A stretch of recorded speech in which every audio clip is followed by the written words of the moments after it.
আজকে আমরা শুরু করি ক্লাস 12-এর অঙ্কের অবকল সমীকরণ, linear differential equation. Linear differential equation আমরা এর আগে একটা পার্টে করেছি। আজকে আরেকটু তার সংযোজন করছি। তার মধ্যে যেগুলো লিনিয়ার ডিফারেন্সিয়াল ইকুয়েশন আকারে নেই, অর্থাৎ একটু অন্যরকম ফর্মে আছে, কিন্তু সাবস্টিটিউশন করে বা প্রতিস্থাপন করে সেটাকে আমরা লিনিয়ার ডিফারেন্সিয়াল আকারে প্রকাশ করতে পারি। এবং তারপরে আমরা যেভাবে আমরা শিখেছি ইন্টিগ্রেটিং ফ্যাক্টর বা সমাকল গুণক দিয়ে গুণ করে সেটা সলিউশন বের করি। ধরো এরকম ধরনের কোনো ইকুয়েশান আছে, এফ ড্যাশ ওয়াই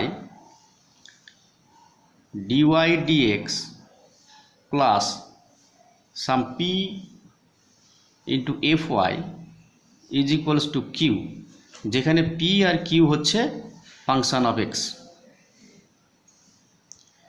এক্সের অপেক্ষক।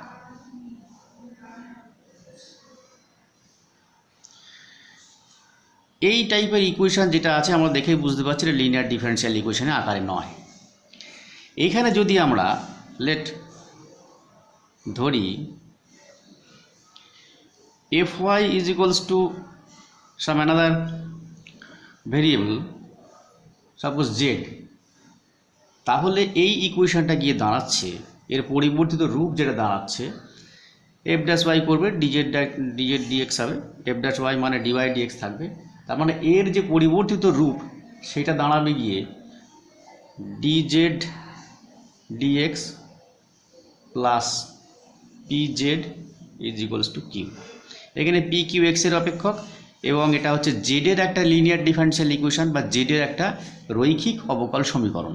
এবং এটা আমার এই সমীকরণের সমাধানটা আমরা আগের দিন শিখেছি আগের ক্লাসে। তাহলে এটা সাবস্টিটিউশন করে প্রতিস্থাপন পদ্ধতিতে আমরা লিনিয়ার ডিফারেন্সিয়াল ইকুয়েশানে এই ইকুয়েশানটাকে লিনিয়ার ডিফারেন্সিয়াল ইকুয়েশানে পরিবর্তিত করলাম এবং এর পরবর্তী যে স্টেপগুলো সেটা আমরা আগের শিখেছি এবং এইভাবে সলিউশনটা করব। এখন এর আরেকটা স্পেশাল কেস আছে, সেটা হচ্ছে যে ধরো ইকুয়েশনে যদি এরকম থাকে, এটা সলিউশন করলে dy dx plus py is equals to Q Y to the power n. এখানে একই রকমভাবে পি কিউ হলো এক্সের অপেক্ষক এবং এখানে দেখো dy dx plus py is equal to q নেই, এর সঙ্গে একটা যেটা আছে এটা y to the power n এর সাথে একটা মাল্টিপ্লাই আছে। এই ধরনের ইকুয়েশনকে বলা হয় বার্নৌলিজ ইকুয়েশন।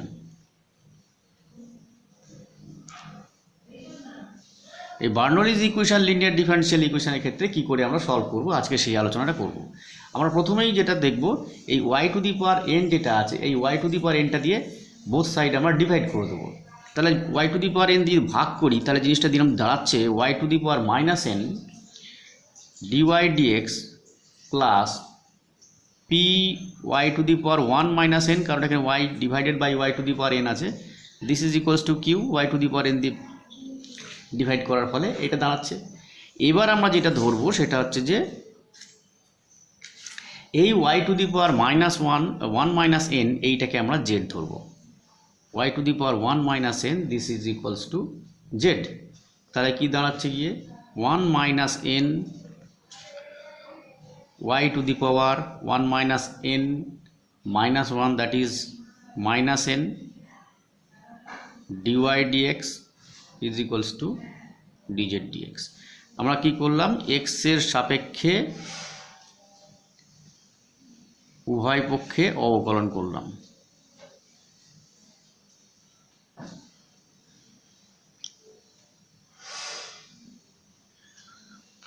এক্স এর সাপেক্ষে উভয় পক্ষে অবকলন করলাম, differentiating both side with respect to x, এরকম জিনিসটা দাঁড়াচ্ছে। এবার এইটাকে আমি বলবো কি ভাগ করে দাও, সেটা হচ্ছে যে 1 বাই এইটার সঙ্গে আমি এটাকে মেলাবো, অর্থাৎ ডিওয়াই ডিএক্সটা এর মধ্যে বসিয়ে দেবে। তাহলে জিনিসটা দাঁড়াচ্ছে পরিবর্তিত যে রূপটা দাঁড়াচ্ছে, এই পরিবর্তিত কার রূপ, এর পরিবর্তিত রূপটা দাঁড়াচ্ছে 1 by 1 minus N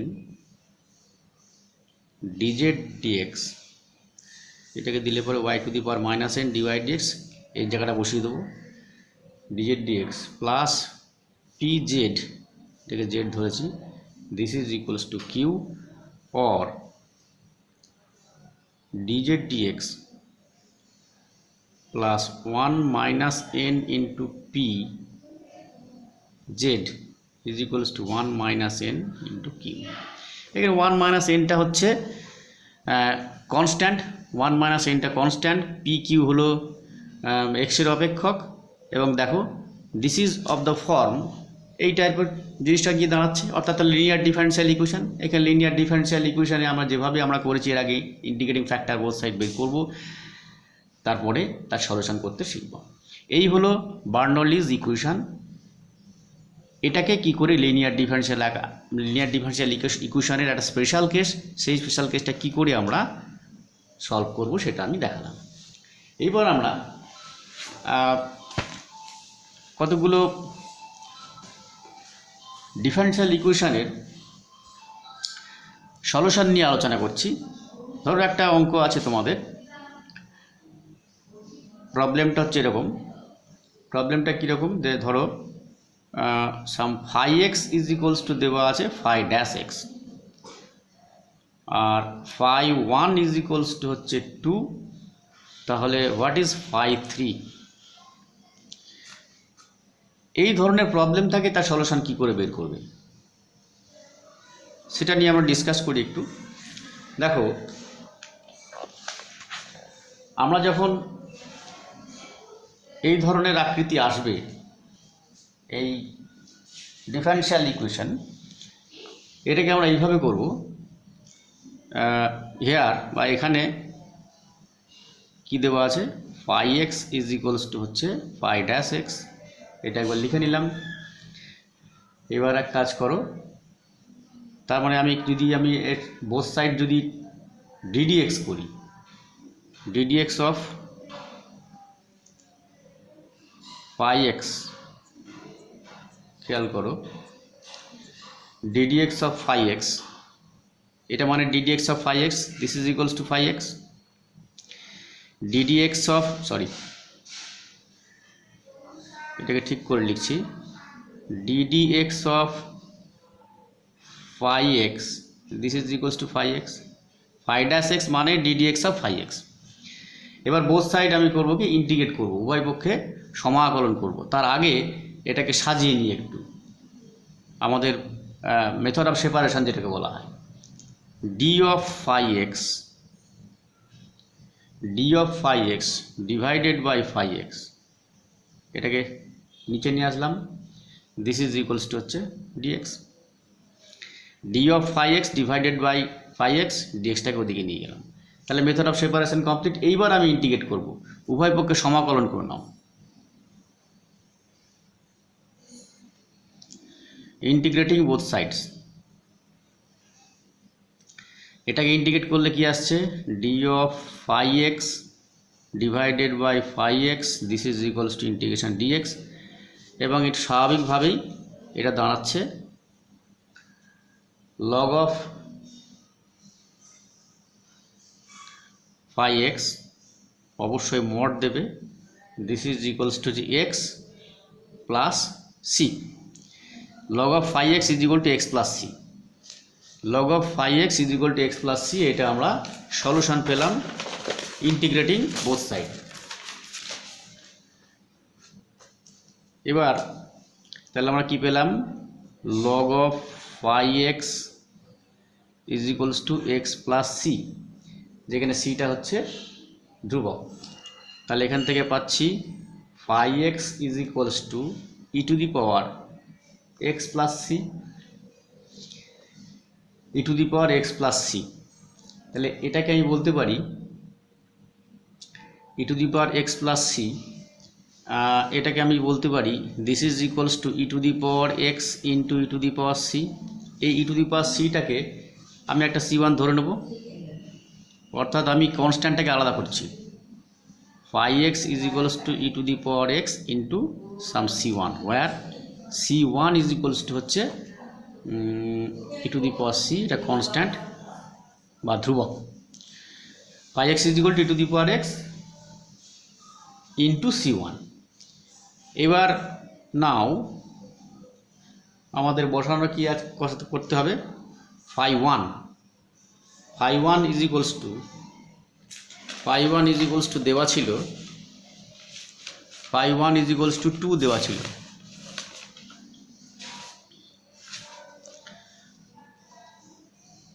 phi 1 is equals two 2, এটা আমরা ইউজ করব phi 3টা বের করতে হবে। phi 1 ইজ ইকুয়ালস টু 2 যদি বসাই,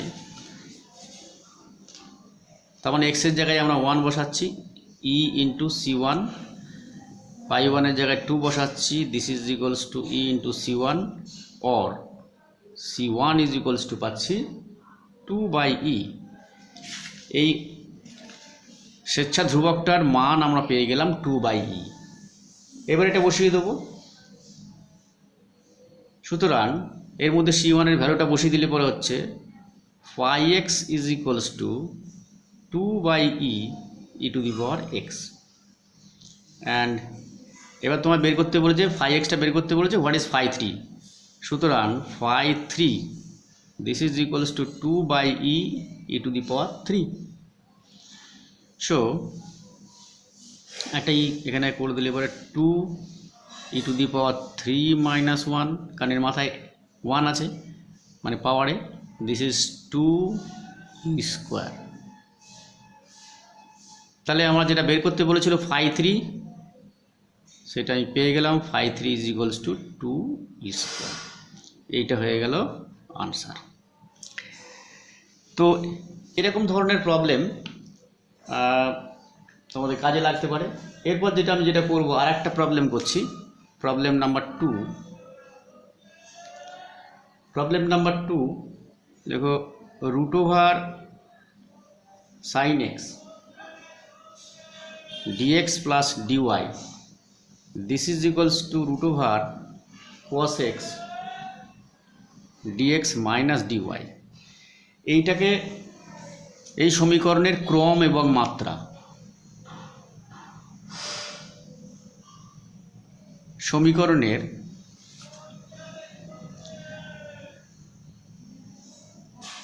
এবং ক্রম মাত্রা কত, এর অর্ডার কত এবং ডিগ্রি কত, সেটা আমাদের বের করতে হবে। তাহলে প্রথমে যেটা লিখে নিই, সলিউশন যেটা দেওয়া আছে here, root over sine x dx plus dy, this is equals to root over cos x dx minus dy, or dx plus dy, this is equals to হবে রুট সাইন এক্স চলে গেলে root of cot x dx minus dy, root sine x দিয়ে আমি divide করলাম, তাহলে এই জিনিসটা পাওয়া গেল। And this is equals to or 1 plus dy dx is equals to root cot x 1 minus dy dx। তাহলে এই এক্সপ্রেশনটাকে আমরা এরকম ধরনের আকারে প্রকাশ করলাম। তাহলে এবার আমার অর্ডার আর ডিগ্রি বের করতে কোনো অসুবিধা নেই। সুতরাং ক্রম কত, বুঝতেই পারছো ক্রম কত, 1, মাত্রা কত 1। আজকে আমরা এই পর্যন্ত করলাম, এরপরে আর কোনো প্রবলেম থাকলে সেটা আমরা আলোচনা করব, আর তারপরে আমরা যেটা অন্য চ্যাপ্টারে চলে যাব। আজকে আমরা এখানেই শেষ করলাম।